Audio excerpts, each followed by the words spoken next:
The milestone we're working on today for your 0 to 3 month old is rolling, and the activity that we're addressing today is rolling from back to tummy.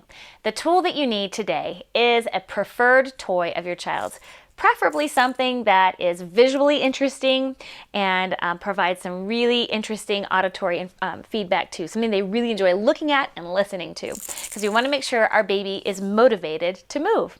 The starting position for this activity is having your baby lie on their back.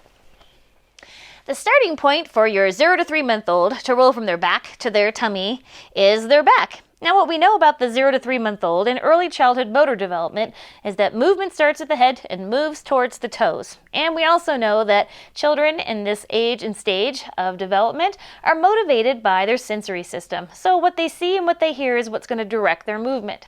So we want to find a preferred toy, and here I'm going to use a rattle. And we want to gently shake that rattle right at the middle of the body. It's called the midline of the body, to gain our baby's attention. We want to make sure they are visually attending to it. And then as we know that they're visually attending to it, we're going to move it just a little bit out of their visual field to see if they will follow it with their eyes. Because we know what they follow with their eyes, they're going to be following with their head. And when they follow it with their head, their whole body is going to follow what their head is doing. So baby's going to roll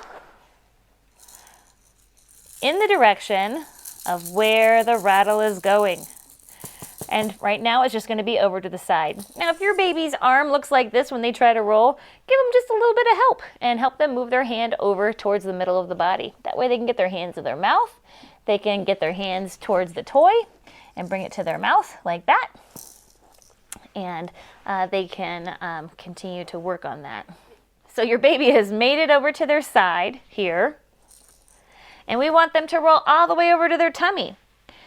So what we're going to do here is continue to move that rattle in an arc around their head. Just like this, to gain their vision, their attention. We want to gain their attention. And as their eyes grab hold of that toy, their body is going to follow it. So now they've got their eyes on it and they're laying on their tummy. If their arm gets stuck underneath here like this, or if their arm gets stuck out here like this, we're just going to give a little bit of help to pull that arm out a little bit. We're going to give that arm a little help to kind of come underneath a little bit here. And baby's going to get their hands to their mouth here. And maybe if you bring it a little bit closer, they might even try to swat at it a little bit. Now that you know how to help your baby roll from their back to their stomach, I want you to practice it. Give it a shot and reflect on your progress in your playbook. Have a look at what worked and what didn't work. How might you change the environment to help your baby be more successful? What types of toys or activities might you choose to help your baby roll better? Give it a shot and reflect on it in your playbook.